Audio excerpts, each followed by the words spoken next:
morning, everybody, and welcome. Thank you so much to everybody for being here this morning. And good afternoon to those of you in Ontario and East, halfway through your day. My name is Rich Whitfield. I am a plan giving consultant with the Donor Motivation Program in Vancouver. And I'm so pleased to have my guest, Jerry Asp. I'm going to tell you a little bit about Jerry in a minute. But first, I just want to say, I'm in my second year with the Donor Motivation Program. My team member, Vinciane, and I have really immersed ourselves into this. And one of the amazing things that we've loved about this is the great people that we've met over our 2 years in this, even with COVID, and even though most of these people we've met only virtually. But you know, whether it be through my involvement on the executive of the CAGP Vancouver, and shout out to my colleagues on the CAGP executive in Vancouver, some of that are watching today, or whether the charity staff that we've met or donors that we've met through our various webinars and presentations. We've met a ton of really great people. Brad Willems, my colleague, always says, you know, you don't meet a lot of jerks that work for charities or that are giving their money away to charity, and that is so true. But one of the great things that I had the pleasure of doing over the past year was taking part. I was invited through my friend Tim Kermode, who runs a charity on Vancouver Island and in Vancouver called Power to Be, to take part in a philanthropy summit this summer. And there were a few sessions, and the last session had Jerry Asp, who is the co-founder of the Global Indigenous Trust. And the other founder, Sonia Molodecki, were the guests. And I really had no idea what I was going to expect from Jerry's presentation, but it blew me away. It was a fantastic presentation, which you're about to see, and it really inspired me. And I really believe that this is a presentation that should be getting out to more and more Canadians. One of the things that really impressed me is Jerry's vision and leadership. And I've always heard the saying that we always overestimate what we can do in one day, but underestimate what we can do over years and decades. And it really, really is impressive what Jerry's accomplished for his people in the Tahltan Nation over that time.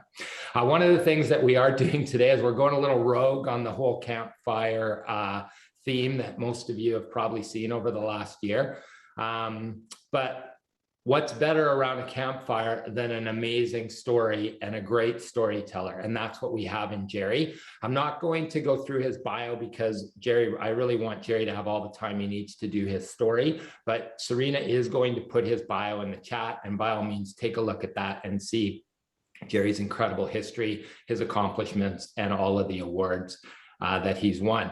So with that, I'm going to bring on my guest, Jerry, with his beautiful, amazing Zoom background. And he's going to tell the story this morning of the Tahltan Nation. Thanks, Jerry. Good morning. Thank you, Rich. Much appreciated. And I really appreciate the opportunity to present here today. And I'll get right into it. I'd like just a second. Sorry. I got to share first. And then I will start my story. This is a story of the Tahltan people. I have a problem here this morning.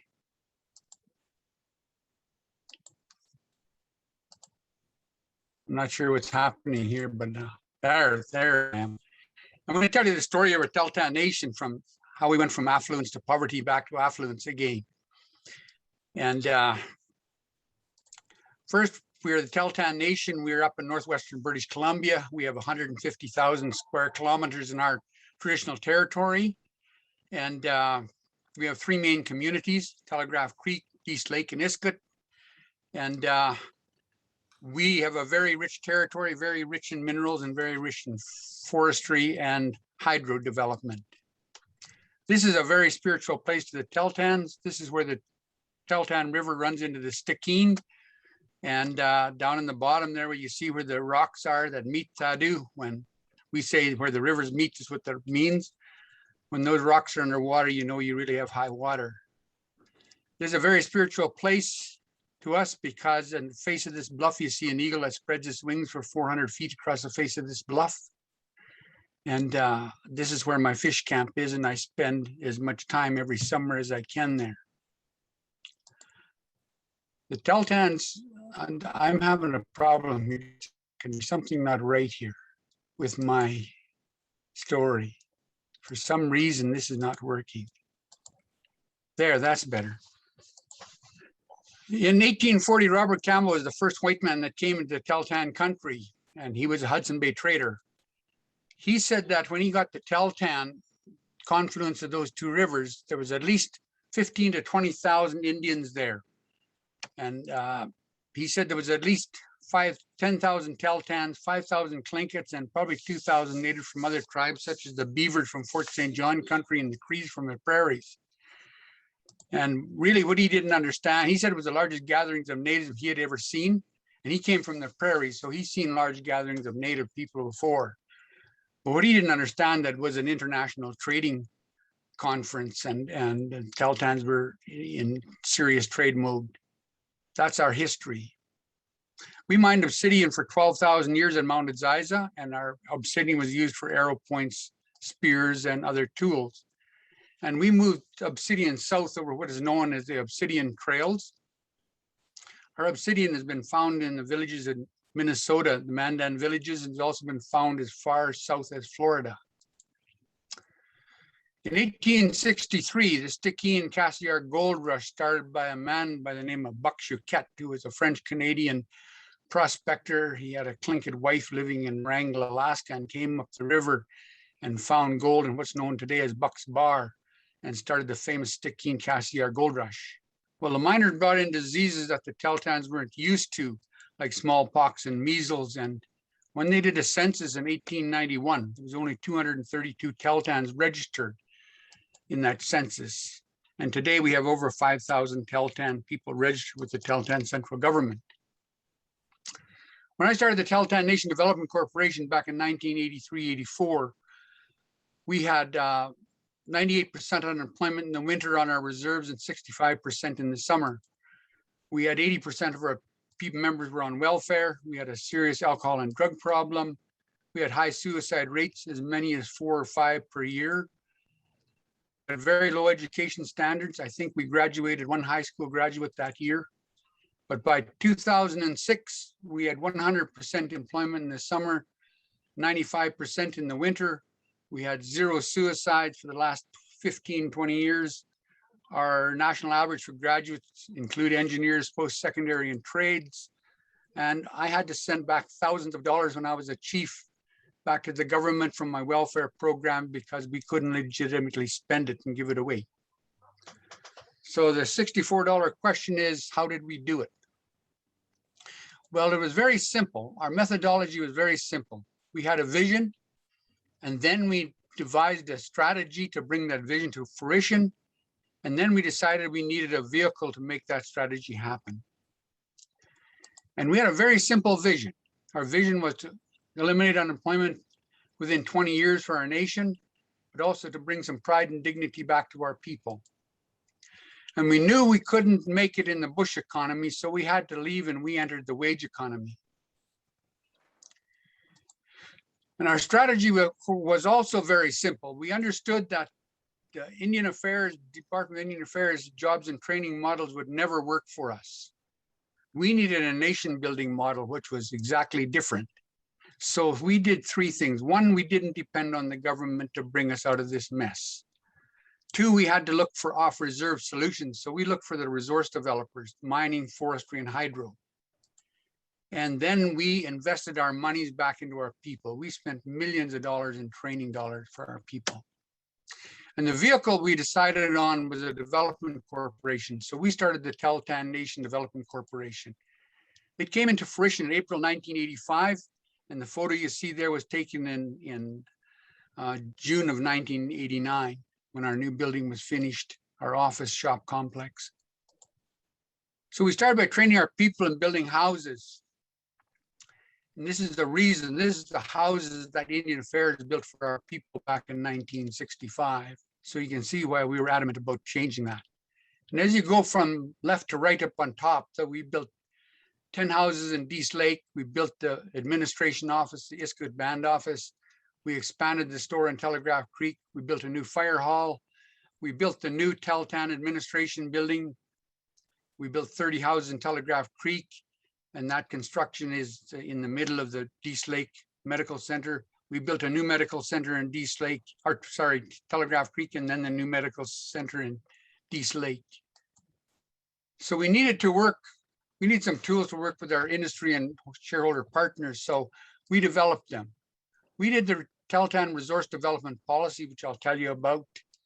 Then we also had THRET, which is a team called Tahltan Heritage Resources Environmental Assessment Team, THRET for short. And out of respect, we did a workshop, a 3-day symposium in April of 2003.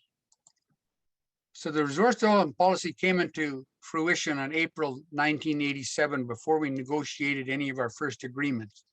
It's a very simple agreement, only has 8 points, but they're significant. 1, there'll be no irreparable environmental damage. 2, will not jeopardize the Aboriginal outstanding claims. We'll have more positive and negative impacts. We'll provide for training and direct employment related opportunities for Tahltans. Provide for the widest employment opportunities for Tahltan people. Equity participation in projects for Tahltans. And this is a very important one, and I'll tell you more about it later. And 7, the widest possible business opportunities. And then 8 was just ask the developer to assist us to accomplish above stated objectives. And these are just some pictures from our deals and where we are and our young people in the kitchen. Our first negotiation was with the Golden Bear Mine. It's a mine in northern Telegraph Creek. And so in 1988, we negotiated the Tahltan Golden Bear Participation Agreement, as we call it. It was a first Native participation agreement in British Columbia and the 4th in all of Canada. It was mainly a socioeconomic agreement, but it also had some serious contracting opportunities for us. So when we decided to get into the heavy equipment operation, we started building houses, but we always knew we wanted a heavy construction division because we had a lot of trained people in that area, heavy equipment operators, welders, truck drivers, etc. So I needed $3 million worth of equipment. So I negotiated with the Native Economic Development Program and I got a $1.8 million grant. Then I turned around and I borrowed $1.2 million from the equipment dealers. And I negotiated a 3-year upgrading and maintenance contract on this 160-kilometer road into the Golden Bear Mine so I could pay for that equipment. And in 10 days, I bought $3 million worth of equipment. So one of the things that happened back in then, especially in 88, you always heard the mining companies talk about a track record, especially to Aboriginal companies, because they thought that Native people only knew how to do fancy beadwork and carve totem poles.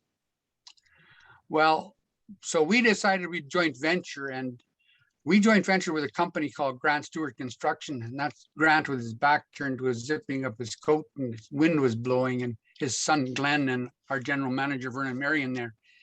And Vernon had worked for Grant Stewart for years on projects, so we knew this company, so we joint ventured with them.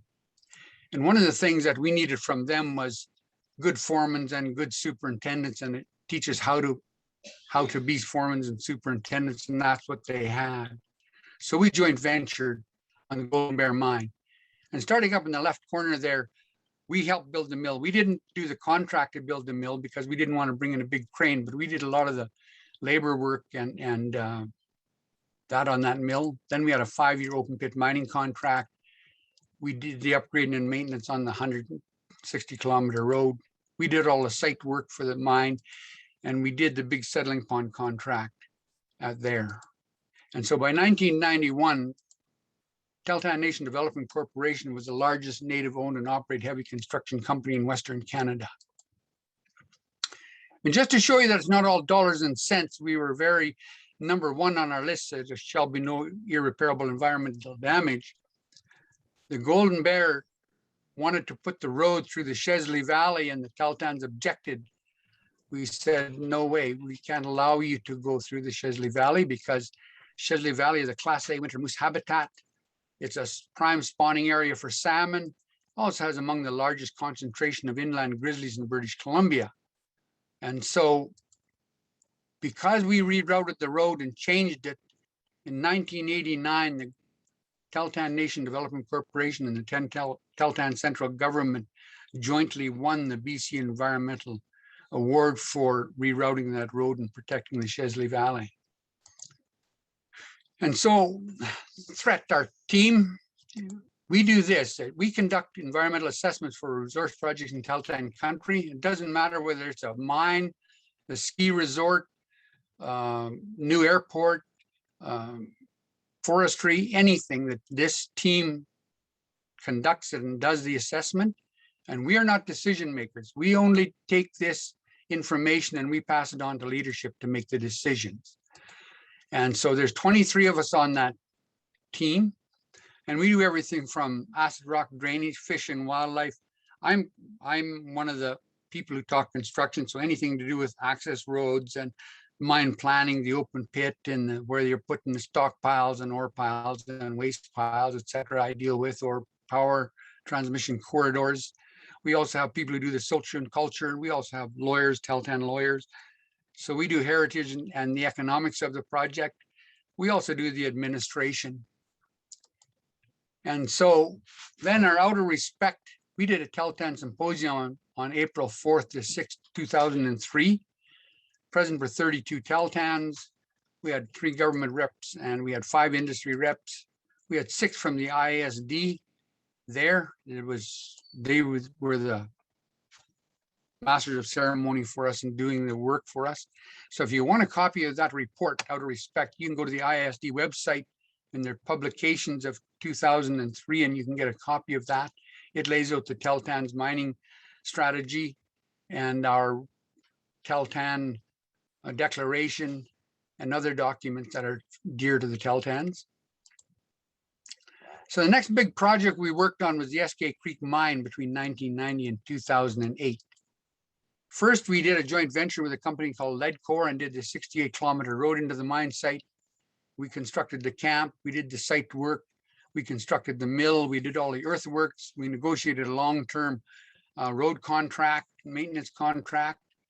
And at the end, we had 42% of all employment in the lab, the mill, surface maintenance shop, and underground. We did Aero Tahltan as a joint venture. Up in the right-hand corner, you see Aero truck, that's Aero Transport. That division is still running today. Spots Easy Remote Service, that's our housekeeping, catering, and security company. That company is still operating today, and we're over in Red Chris. Between 1990 and 2008, we did over $200 million in contracts with the Eskay mine. Huey Lakes Hydro Project was my project. I negotiated. It was the first native-owned independent power project in the province of British Columbia. It was geared to take Dease Lake off of diesel generation. We did a 3-megawatt project, and we did a 20-year power purchase agreement, and that agreement has been renewed with BC Hydro. And we had 2 megawatts of sales, but this project designed that we could put a Y in the pipe and put another 3-megawatt generator and generate 6 megawatts of power if needed. The next great big project was AltaGas, and yes, that's a $1.2 billion project. This is the intake tunnel for the Forest Kerr Hydro project. This intake tunnel is 25 meters high and 3.2 kilometers long, and we did that in a joint venture with Procon Mining. Forest Kerr is a 198 megawatt project. McClymont Creek is a 68 megawatt project, and Volcano Creek is 38 megawatts, and they're all on the Iskood water drainage.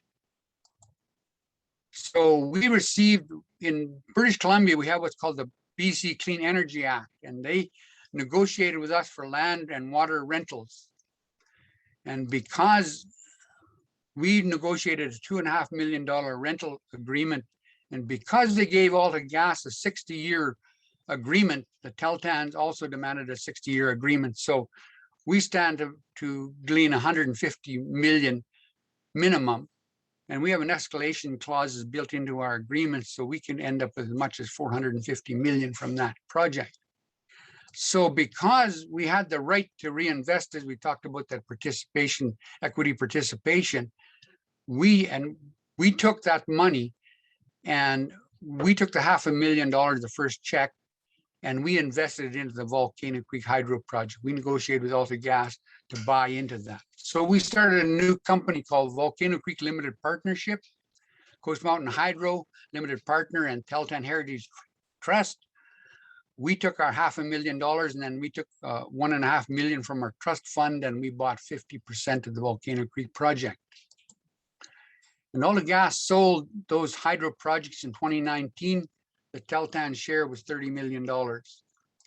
So we took that 30 million and we borrowed another $90 million, and we bought 5% of this big hydro project in our country.